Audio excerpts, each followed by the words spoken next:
صبح کا وقت تھا۔ سورج کی ہلکی ہلکی روشنی پہاڑوں کے پیچھے سے جھانک رہی تھی، لیکن اس روشنی میں بھی ایک عجیب سی اداسی چھپی ہوئی تھی۔ یہ روشنی خوشی کی نوید نہ دیتی تھی، بلکہ یوں لگتا تھا جیسے دن کا آغاز بھی ڈرا ہوا ہو۔ یہ منظر گل گاؤں کا تھا، ایک ایسا گاؤں جو قدرتی حسن سے مالا مال مگر انسانی زندگی کی تلخیوں سے بھرپور تھا۔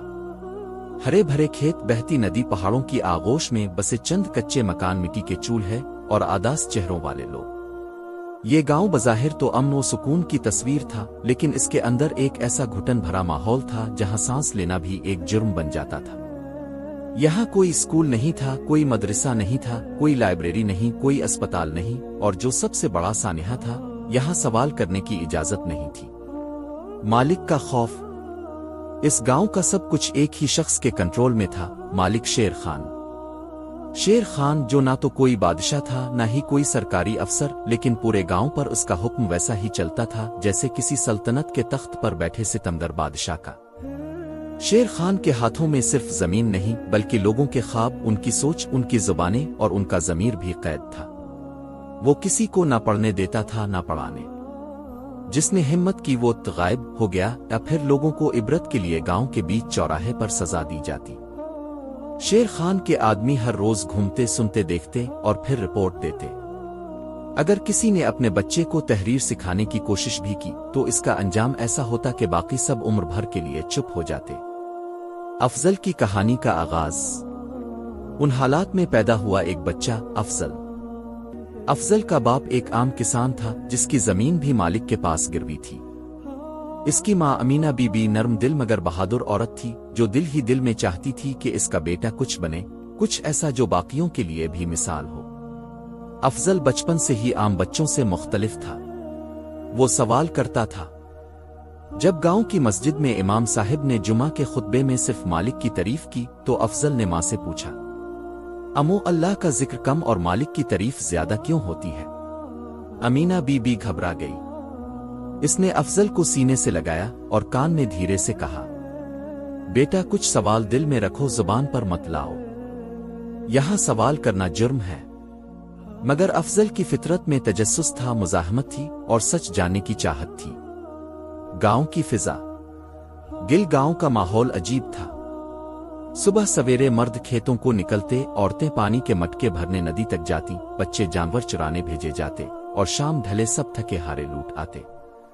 نہ کہیں کہے گونجتے، نہ کھیل کود کی آوازیں، نہ علم کی باتیں، بس خاموشی، تھکن اور خوف۔ ہر گھر میں غربت کا ڈیرا تھا، مگر سب سے زیادہ غربت سوچ کی تھی۔ کبھی کبھی ایک پرانا استاد بابا رشید، جو اب بوڑھا ہو چکا تھا، افضل کو چھپ کر قرآن پڑھنا سکھاتا، مگر یہ چھپ چھپ کر ہونے والا عمل بھی ایک دن مالک کے کارندے جان گئے۔ ایک شام جب افضل بابا رشید کے ساتھ بیٹھا ہوا ایک نظم لکھنے کی کوشش کر رہا تھا تو شور اٹھا، بابا رشید غدار ہے، وہ بچوں کو بغاوت سکھا رہا ہے۔ بابا رشید کو گھسٹ کر گاؤں کے بیچ میں لایا گیا اور سب کے سامنے اس کے ہاتھوں پر چھڑیاں ماری گئیں۔ افضل چھپ کر سب دیکھتا رہا، اور اس دن اس کے دل میں ایک بات بیٹھ گئی، علم گناہ نہیں، روشنی ہے، اور اگر روشنی جرم ہے تو میں یہ جرم بار بار کروں گا۔ خاموش انقلاب۔ افضل نے خود سے پڑھنا شروع کیا۔ اس نے ٹوٹی پھوٹی اردو میں گاؤں کی دیواروں پر سوال لکھنا شروع کیا۔ کیا علم سب کا حق نہیں؟ کیا خدا صرف طاقتوروں کا ہے؟ کیا سچ بولنا گناہ ہے؟ لوگ پہلے ڈر گئے، پھر تجسس میں آئے۔ کچھ نے کہا، یہ ضرور بابا رشید کی روح ہے۔ کچھ نے کہا، افضل پاگل ہو گیا ہے۔ لیکن افضل پاگل نہیں تھا، وہ جاگ رہا تھا، اور اب جاگنے لگا تھا گاؤں کا ضمیر بھی۔ ماں کا فیصلہ۔ ایک رات افضل کی ماں نے اسے پکڑ کر کہا، بیٹا، تم یہاں زیادہ دیر نہیں رہ سکتے، یہ گاؤں ابھی تمہارے لیے تیار نہیں۔ تم شہر جاؤ، سیکھو، پڑھو، بڑا بنو، اور ایک دن واپس آؤ تاکہ تمہارا خواب سچ ہو۔ افضل نے پوچھا، لیکن امی میں یہاں سے چلا گیا تو باقی سب؟ ماں کی آنکھوں میں آنسو آ گئے۔ اگر تم زندہ نہ رہے تو کچھ بھی نہیں بچے گا، لیکن اگر تم لوٹ آئے علم کے ساتھ تو سب بدل جائے گا۔ افضل جب گل گاؤں سے نکلا تو اس کے دل میں امید کا دیا جل رہا تھا۔ ماں کی دعا، بابا رشید کی نصیحت، اور اس کے اندر پلتا ایک خواب،